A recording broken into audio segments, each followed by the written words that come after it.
It was a Thursday afternoon, one of those golden LA days where the air feels too perfect to be real. I was at my desk at the boutique PR agency I'd built from scratch, sipping a cold brew and scrolling through venue options for a wedding, feeling cautiously optimistic about the life ahead. My name is Vanessa Clark. I'm 32, the founder of Clark & Co., a PR firm that handled image crises for B-list celebrities and lifestyle influencers. I was engaged to Ethan Rhodes, 34, a charming tech consultant with eyes like sin and a voice that could convince a nun to misbehave. We'd been together for 3 years, engaged for 6 months, and we were knee-deep in wedding planning and a joint mortgage application for a modern townhouse in Silver Lake. We were, to the outside world, that couple. Beautiful, successful, the envy of dinner parties, but all that gloss couldn't cover the rot that had started to seep beneath our surface. I didn't go looking for the truth. It found me. That's always how betrayal works. It started with a necklace, a dainty little thing I found in Ethan's sock drawer while searching for his spare key, a delicate gold chain with a tiny M pendant. My name, Vanessa, starts with AV, and I don't do dainty. I wear bold pieces that say, "Don't interrupt me, ever." Might get twisted like someone had wrung it out like a dishcloth. I didn't jump to conclusions, not immediately. I waited, observed, took mental notes. The final blow came during a brunch with my best friend, Janelle, a 29-year-old real estate agent with a sixth sense for bullshit. She leaned in close, lowering her voice like she was about to commit a felony. "You know that intern Ethan hired last month, Madison? I saw them having drinks at the tarmac. Not a team thing, just the two of them. And girl, the way he was looking at her. He didn't blink once." Madison Carter, 23, fresh out of college. Blonde, giggly, and exactly the kind of damsel Ethan had always gravitated toward before we got serious. I gave him the benefit of the doubt for 1 more week. I watched him come home late 3 nights in a row with flimsy excuses and lips that smelled faintly of red wine and someone else's lies. I hired a private investigator. Old school, I know, but sometimes analog delivers better than digital. Within 5 days, I had photos Ethan and Madison, kissing in his car, checking into a boutique hotel in Malibu, her in his hoodie, him smiling like he'd won the damn lottery. I didn't scream. I didn't cry. I went quiet. Dangerously quiet. That night, when he came home smelling like a bonfire and bar sex, I simply said, "Wedding's off. Expect a call from my lawyer." His face went slack, like a robot short-circuiting. I saw that flicker of panic behind his eyes. But he played it cool, gave me a half-hearted shrug and a dismissive "suit yourself." I replied, calm as a glacier, "As you wish." He went to bed. I stayed up. I withdrew my name from the mortgage application by 3 a.m., called our bank, and terminated every joint account that still had my name attached to it. I had a contingency fund, 3 years of savings he didn't know about. I was already 3 steps ahead. By the time the sun rose, I was gone. Not a trace of me left in our apartment except for the bouquet of wilted lilies he bought a week ago and never replaced. 48 hours later, his lawyer, probably a frat buddy turned white-collar litigator, called me in a panic. We weren't informed about the withdrawal from the mortgage application. Ethan says you're still on board." I smiled, sipping champagne in a suite downtown, already in a silk robe paid for with my money. "Oh, I'm sure he wishes I was. But I have evidence of infidelity. Your client broke the engagement. Good luck untangling that." He hung up before I could toast him. In those first days, I felt raw, furious, betrayed, and oddly free. Like the smoke had finally cleared, and I could breathe again. But there's something you should know about me. I don't just let people go. I let them learn. And Ethan Rhodes was about to get schooled. I didn't plan to ever speak to Ethan again. Not out of bitterness, but because I'd closed the door so violently, the hinges flew off. Yet, life or fate or chaos or some divine comedy had other plans. 2 days after his lawyer called me in a flurry, something strange happened. A delivery arrived at my temporary suite, a single envelope. No sender name. Inside, a Polaroid. Yes, a real Polaroid, like something from the 90s. The image showed Ethan and Madison. Only it wasn't romantic. It was Ethan grabbing her wrist, not gently, and Madison's face contorted in fear. In the corner of the shot, blurred but still recognizable, was the logo of the Malibu boutique hotel they'd used for their tryst. There was no note, no explanation. I stared at the image, a slow burn igniting in my chest. My first thought wasn't pity, it was suspicion. This wasn't a confession. This was a threat. I called Janelle. "Someone just mailed me a photo of Ethan and Madison. It looks hostile." "Wait, what?" she asked, voice rising. "Like, physical?" "Not quite, but not right. Who would send me this?" There was a pause. "Unless Madison sent it herself." That idea stuck with me like a splinter. So I did something I hadn't done in days. I texted Ethan. "I received something disturbing. I think you should know." What the hell are you talking about?" "A photo of you and Madison, from Malibu. You don't look like lovers in it." You look like you're threatening her. 3 dots. Then nothing. Minutes passed. Then you have no idea what's going on. It's not what you think. I almost laughed. The classic line. But something in my gut told me to dig deeper. I had my pie follow Madison this time, not Ethan. And what he uncovered wasn't just a twist. It was a full-blown reversal. Madison wasn't his mistress.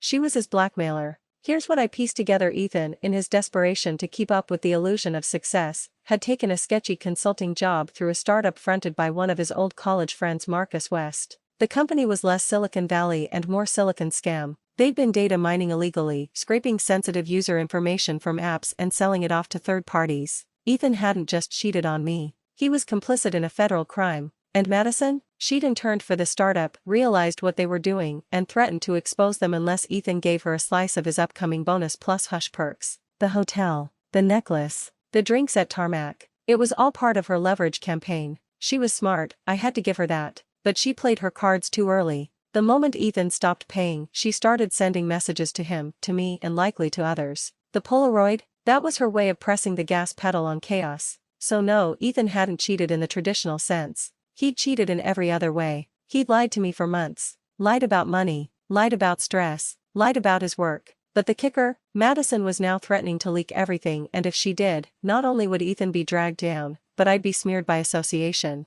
My name was still loosely connected to a branding project I'd done with the startup back in the early days of dating him. Guilt by proximity. That was the twist. I wasn't angry. I was strategic. I met Ethan at a neutral location, a members-only rooftop bar in West Hollywood where everyone was too high or too rich to care about drama. He looked thinner, tired, wearing the same shirt I'd bought him 2 Christmases ago. You look like shit, I said, sipping a martini. I deserve worse, he replied, honest for once. I know about Madison. All of it. His face collapsed. I didn't sleep with her, B. I swear to God. I paid her. She wanted more. It got out of control. You think that's the part I care about? I asked, leveling my stare. You were part of a criminal operation. That's what matters. And you pulled me into it. He looked away, guilt rolling off him like smoke. I need your help, he said finally. If Madison goes to the press, I'm screwed. But your firm has connections. You could make it go away. I laughed. I didn't mean to, but I couldn't stop. You want me to save your ass because you're incapable of saving your own,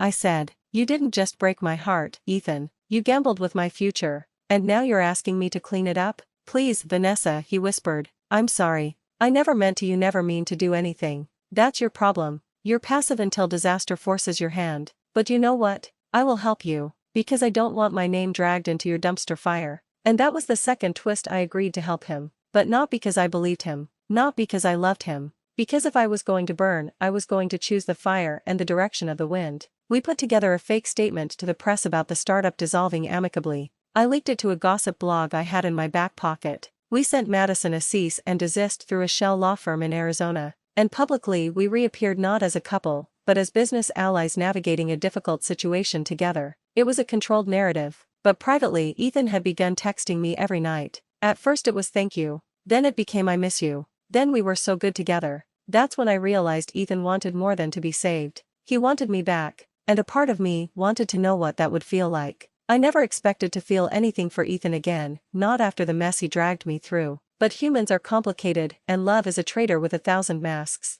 Even knowing everything, the lies, the deception, the silent rot under a perfect life, part of me still responded to him. That's the danger of falling for a master manipulator. They don't steal your heart. They borrow it, with interest. It started with little things. A playlist he sent me titled Us If We'd Survived. Cheesy, predictable. I listened to every song. Then a bottle of my favorite perfume arrived at my suite with a handwritten note for when you need to remember who you are. I hated how well he knew me. He called one night, drunk but soft-spoken. You saved me. I know I don't deserve it, but I miss coming home to someone who looked at me like I wasn't a monster. I didn't respond. Not that night. But the silence was already thawing. A week later he asked to meet. Just to talk, he said. I won't ask for anything more. We met at Echo Park, the place we first kissed during a street food festival 3 years ago. He brought coffee from our old spot and wore the navy cashmere sweater I'd gifted him the night we got engaged. He looked like a man unraveling at the edges. A smarter woman might have walked away, but I didn't.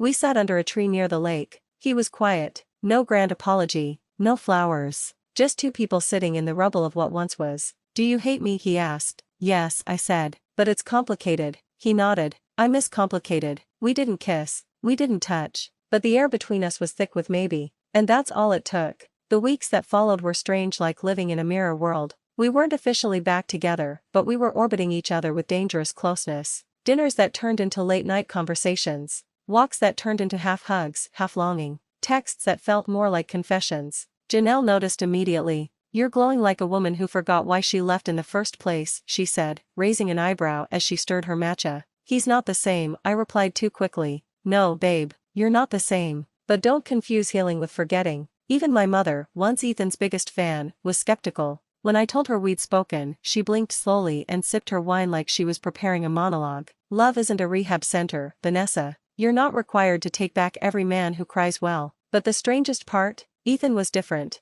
Calmer. Softer. He was in therapy, real therapy, not YouTube affirmations. He dropped his involvement in the startup world and was doing freelance coding from home. He even started volunteering on weekends at a nonprofit teaching kids how to build websites. One night, over takeout and an old movie, he said, "I don't want you to forgive me. I just want to be someone worthy of your forgiveness." It hit me in the chest, not because I believed it, but because a small, dangerous part of me wanted to. 2 months after the wedding's off text, we sat across from each other at the same restaurant where we celebrated our engagement. He took a deep breath, reached across the table and said, "I know I broke everything, but I still want to build a life with you, only this time, your way, not mine." The ring was still in his pocket. He didn't take it out, just let the question hang in the air, unsaid but felt. I didn't give him an answer, not yet, but I let him walk me home that night. And for the first time in weeks, I didn't feel like the villain in my own story. People started to notice. Friends who had taken my side suddenly became awkwardly diplomatic. "You two look better," someone whispered at a party.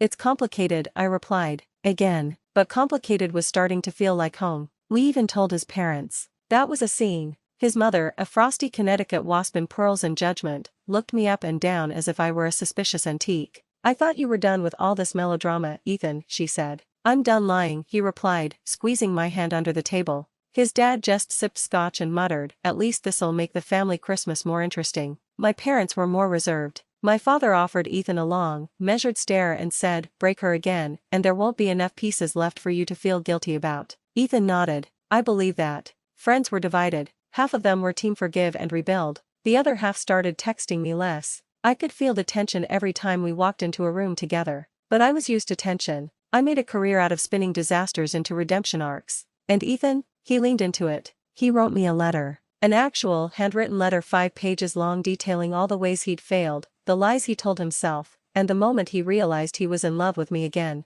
It was beautiful, tragic, nearly believable, nearly, because right around the time I allowed myself to believe that this might actually be a second chance, that love could survive the wreckage of betrayal, I stumbled upon something. A phone call, an overheard conversation, a truth I wasn't supposed to know. And just like that, the fantasy shattered, because Ethan had never stopped lying. He was still cheating. And this time I wasn't going to break. I was going to burn it all down. There's a moment in every great tragedy where the heroine convinces herself the storm has passed, that she's out of the woods, that the monster is dead and the air is safe to breathe again. For me, that moment came 3 weeks after Ethan and I started rebuilding. It wasn't official, not on paper, but in practice. We were back together. The late-night talks had turned into sleepovers. The cautious dinners turned into weekends away. We were moving like a couple with bruises but no breaks. We even went to therapy together. It was Ethan's idea, or so he claimed. A couples counselor in Los Feliz who specialized in betrayal recovery and emotional reintegration. The kind of session that costs more than a car payment and comes with organic tea and velvet armchairs.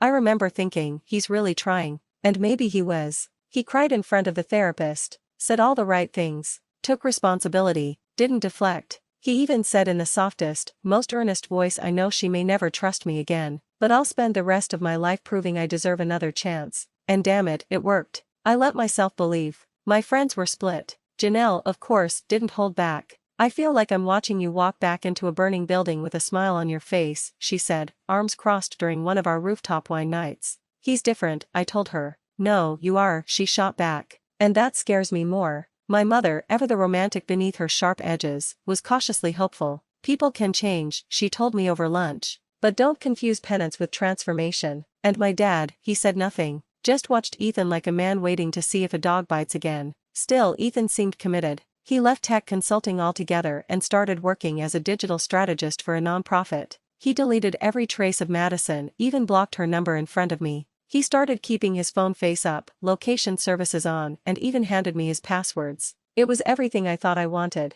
So when he asked if I wanted to reconsider the wedding, not right away, but maybe next spring, I didn't say no. I didn't say yes, either, but I smiled. And we both knew that smile meant probably. That weekend we drove up the coast. Big SUR ocean air, overpriced wine, old love songs playing from the car speakers. It was the kind of trip we used to dream about when we were too broke for room service and too tired to pretend otherwise. He held my hand as we stood on a cliff overlooking the sea. "Let's make a new start," he said. "Burn the old version of us and build something better." And I kissed him, tasting redemption, tasting hope. But something kept nagging at me, a sliver under my skin. It started as intuition and grew into obsession. It began when he left his phone on the bathroom counter while he showered. An innocent thing, really. He wasn't hiding anything anymore supposedly. But the screen lit up. A message preview: unknown number. "I told you I'm not waiting forever. You owe me, Ethan." I didn't touch it. I didn't unlock it. I didn't need to. Because once you've been lied to by someone you love, you develop a sixth sense for the familiar scent of bullshit.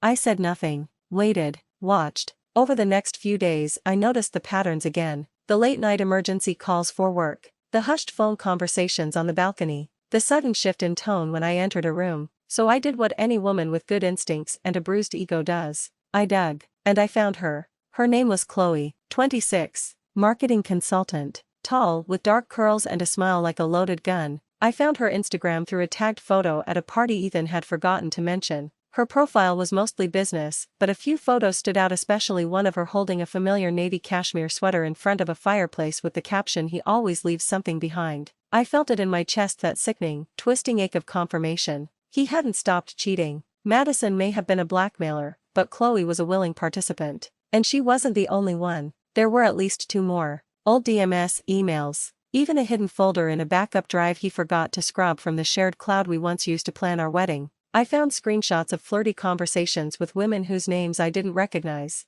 Photos. Deleted texts. He was lying to me while pretending to rebuild with me. Worse, he was playing the long game, the perfect penitent fiancé during the day, the same deceptive man by night. That was when something in me snapped. I'd cried over him once. I wasn't going to do it again. I was done being the one who broke. I was going to break him. But revenge, real revenge, doesn't come fast. It's not a screaming match. It's not a thrown drink or a dramatic walkout. It's methodical. And I had the skills, the contacts, the patience. I told no one, not even Janelle. I smiled at Ethan. I kissed him. I let him hold me at night. And by the time he realized what I was doing, it would be far too late. Because this wasn't just about ending things. It was about teaching him that women like me, the ones who rebuild from the ashes, don't walk away. We watch you burn. He never saw it coming. And why would he? Ethan thought he'd done enough. That the flowers, therapy, handwritten letters and crocodile tears had won me back. In his mind, I was back in the cage, gold-plated, sure, but a cage nonetheless.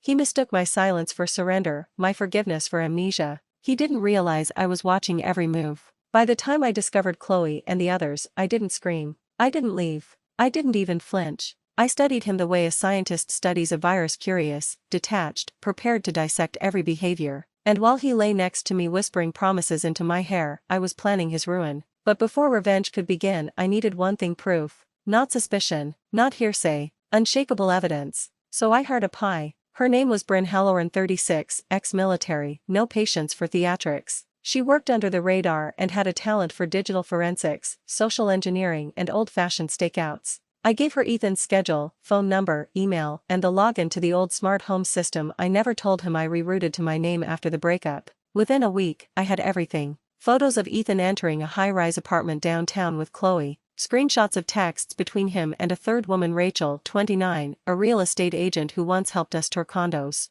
Audio from a hidden mic I placed under the passenger seat of his Tesla during a date night we had scheduled, which he skipped to have dinner at Nobu with a woman named Vanessa. Not me. The narcissism was almost impressive. He truly believed I wouldn't find out. Bryn dug deeper. She discovered Chloe wasn't just a fling, she was helping him set up a separate account to hide funds. Madison's threats may have fizzled, but the habit of hiding remained. He was preparing a secret exit plan, a bachelor pad leased under his brother's name, a Venmo trail to a luxury escort he met during a guy's weekend. It was all there. And it wasn't just infidelity. It was fraud, manipulation, financial deceit, betrayal on a molecular level. And still, every morning, he kissed me like he meant it. So I played the part. I let him believe I was back, that I was healing, that I was grateful. I even let him propose again, not with a ring this time, but with a key, to a new apartment. Ours, he said. Bigger, better, the kind of place where we could start over. I smiled. I cried. I kissed him, and I copied the lease agreement before burning it.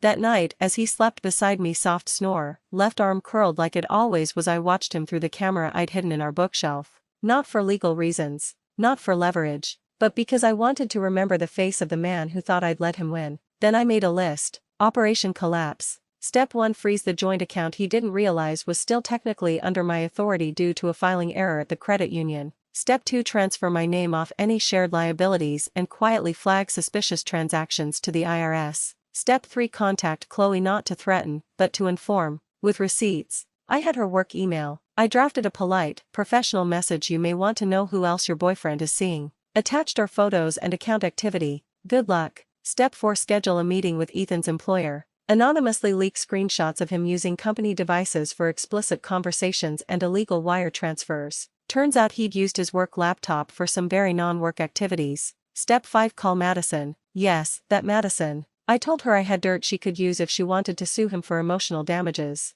I didn't expect her to say yes, but she did. With joy. All of this unfolded quietly, systematically. The first crack came when Ethan's card declined at a dinner with his clients. He texted me in a panic: Ethan, hey, did you move some money around? Something's wrong with our account. Me, oh no, I'll check tomorrow. The second crack? Chloe blocked him on everything. Left his key in an envelope at the front desk of her building. No explanation, no warning, just vanished. Then came the phone call from his HR department. I didn't hear the conversation, but I watched him walk into the apartment, pale, sweaty, and visibly shaking. I think someone's trying to ruin me, he said, slamming the door. I blinked at him. Why would anyone do that, Ethan? He looked at me, really looked at me for the first time in weeks, like he was realizing something far too late. Vanessa, did you? I tilted my head, smiled gently. Is something wrong? He didn't answer, because the truth was already devouring him. Over the next week, his life disintegrated. The nonprofit suspended him pending investigation. His brother called, furious about the fake lease and the credit check it triggered.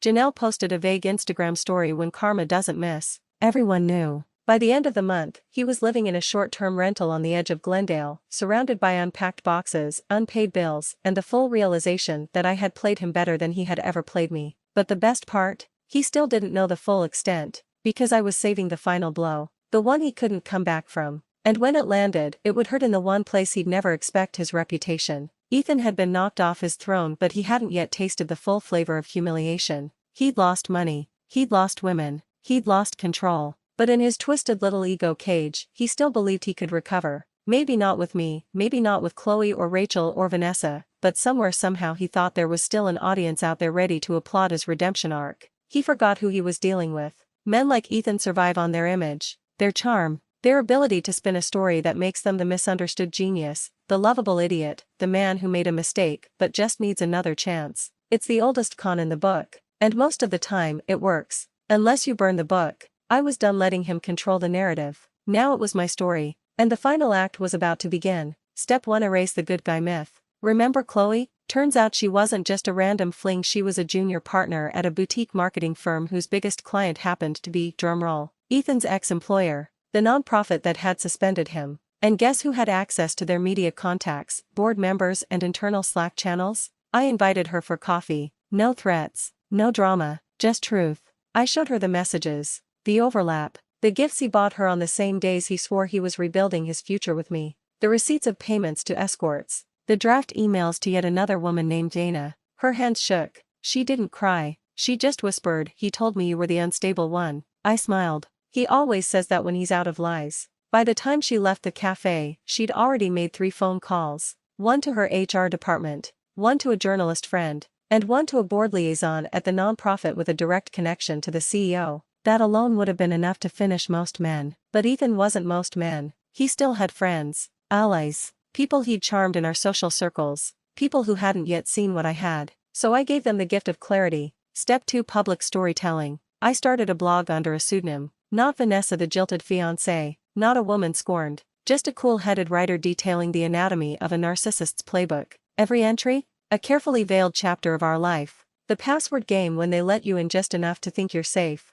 How to spot a cheater with a savior complex. Love bombs and emotional debts, the economics of manipulation. The posts went viral. Not because I made them flashy but because they were true. Women and a few men from all over commented, messaged, and shared their own stories. Some even recognized pieces of Ethan in their own partners. And here's the kicker: 2 of his exes found the blog. Women I'd never met. One dated him in college, the other during his lost summer in New York. They reached out separately, then formed a group chat with me. We called it the Burn Book. We compared notes, timelines, even patterns. One of them, Lauren, had actual video of Ethan gaslighting her during a therapy session. It had been recorded with consent, part of a couple's program, and she'd kept the file out of pure spite. I edited a highlight reel. You know, the kind jump cuts of his lies, contradictions, and smug deflections, paired with timestamps, receipts, and side-by-side screenshots. It was damning, not illegal, not defamatory, just unedited truth. Step 3: deliver the masterpiece.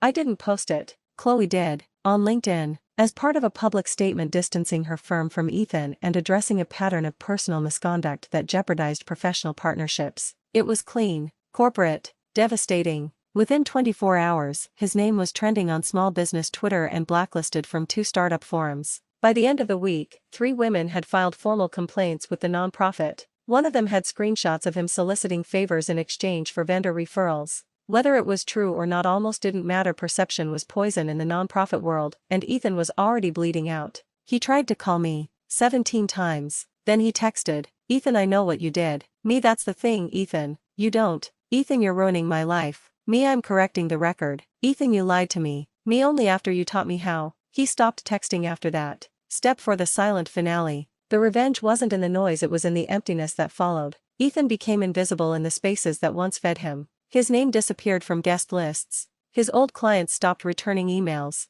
Friends who once defended him awkwardly changed the subject when his name came up. And me? I glowed. I traveled. I published a long-form piece in a wellness magazine about reclaiming your identity after emotional fraud. I joined a private writing retreat in Italy where I shared parts of the story under a nom de plume. The feedback? Overwhelming. But I didn't feel triumphant. Not exactly. Because real revenge isn't about seeing them suffer. It's about never needing them to apologize again. I had transcended Ethan's orbit. He no longer held real estate in my head. I didn't dream about him. I didn't check his socials. I didn't care who he dated or what sad, broken monologue he fed them to feel loved. He didn't know who I'd become, but I did. I was no longer the woman who forgave too soon. I was the woman who learned, burned, and built. It all came down to one night. Months had passed since Ethan's carefully curated world collapsed in silence. On the surface, I'd moved on. I smiled wider. I laughed freely. I was building something for myself that didn't require his name, his lies, or his shadow. But beneath that calm surface, there was one final match left unlit. One final act that would not just humiliate him but expose him for what he really was, in a room full of people who mattered most to him. And so, I began the setup. The opportunity came from Madison, ironically. She'd started her own PR consultancy after her scandal, leaning hard into the reformed villain persona. She built a brand around transparency, accountability, and rebuilding after public disgrace. And bless her wicked little soul, she still had connections in Ethan's old circles. "I'm hosting a charity gala," she said over brunch one day. "The usual D-list influencers and ex-startup guys. But guess whose name is mysteriously on the VIP invite list?" I blinked. "Ethan?" "Yep. Slipped in through someone he used to mentor. He's trying to make a comeback. And he doesn't know I'm on the board." We stared at each other for a long second. Then we smiled. Game on. I spent the next 3 weeks orchestrating a social ballet. Step 1: control the room. I personally curated the guest list through Madison, of course inviting a very specific selection of Ethan's former acquaintances, 2 former clients he ghosted after taking advance payments,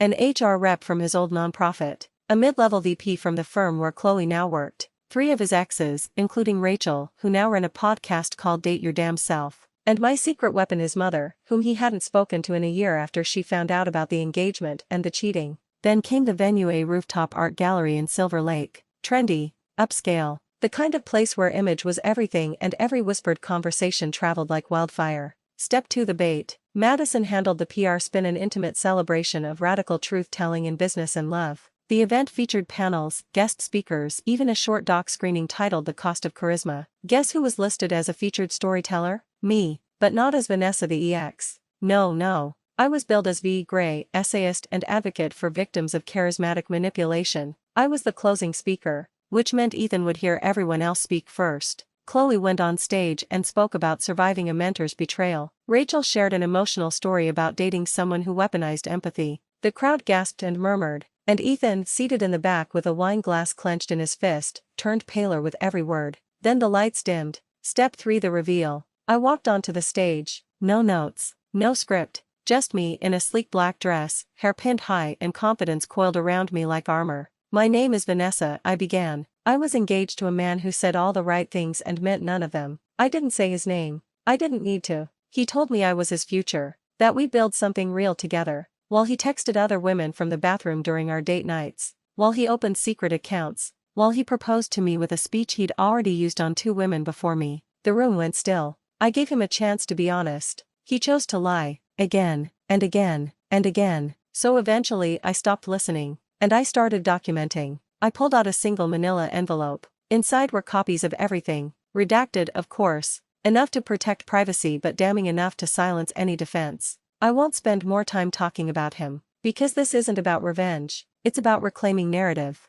about taking the spotlight away from charmers who profit off silence. Applause erupted. I looked directly into the audience, straight into Ethan's eyes, and I said, clearly, calmly, "We don't owe loyalty to liars just because they were nice to us once." He stood up, stormed out, and in that moment, no one followed him. Not a single person, not one loyalist, not even a curious glance. The room closed behind him like a curtain. Step for the encore. After the speech, people approached me in waves, clapping, crying, thanking. 2 publishers handed me cards. A Netflix assistant producer asked if I'd ever consider scripting a docuseries. But the best part? Chloe, Rachel, Lauren, Eden, Madison. They stood together with me, glasses raised high, laughing in the same room where Ethan had once reigned as king. He was dethroned without a scandal, because I didn't burn him with rage. I buried him with truth. Quiet, controlled, irrefutable. That night, I posted one final entry on my blog: "When your abuser calls it revenge, but all you did was tell the truth, they were never the victim. They were just afraid of the light." The silence after the storm was the loudest thing I had ever heard. In the weeks that followed the gala, my name was passed around not in whispers, but in reverent nods. People stopped me at cafes. Strangers DM'd me to say thank you, not just for exposing Ethan, but for putting into words something they'd lived through and couldn't explain. The blog exploded. I was offered a book deal. A documentary producer flew out from Toronto to pitch me on a series called The Charisma Trap. And still, despite the headlines, the panels, the podcasts, what I remember most was the stillness. Because in that stillness, Ethan disappeared. Not literally. He was still alive, still breathing, still haunting LinkedIn with vague motivational posts no one interacted with, still trying to start side businesses with words like integrity and resilience in the mission statement. But it didn't matter. He was a ghost with Wi-Fi. No one wanted to hire him. His consulting brand failed within 45 days. The nonprofit he once championed issued a public statement distancing themselves from his behavior and reaffirming their vetting policies.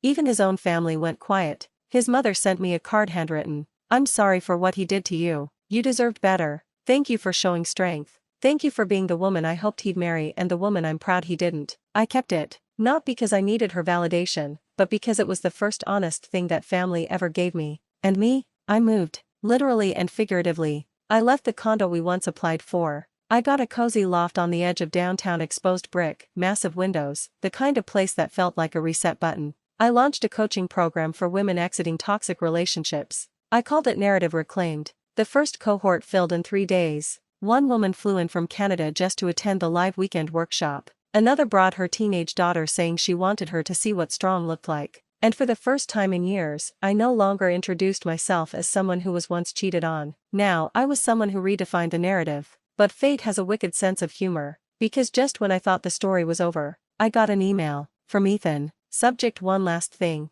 Body Vanessa." I saw the speech. "I know what I did. You were always smarter than me. I just didn't realize how much until it was too late. I hope you're happy." That was it. No groveling, no denial, no excuses. And for a fleeting second, just a second, I almost felt something. Not sympathy, not forgiveness. Just the memory of a time when I wanted that message. When I would have printed it, reread it, sent it to my friends and said, "See, he admits it. I wasn't crazy, but I wasn't that woman anymore." I didn't need his regret. I closed the email. Then I blocked him again. Not out of spite, but because some ghosts don't deserve resurrection. 6 months later, the book was published under my full name, Vanessa Gray, the woman who set fire to her cage. It hit the New York Times bestseller list in week 2. I got an invitation to speak at a conference on emotional intelligence. The keynote? Bream Brown. As I stepped off stage, someone tapped my shoulder. It was Chloe, with a new haircut, a better boyfriend, and a radiant grin. "I just wanted to say," she said, hugging me tightly, "you didn't just take him down, you lifted us up."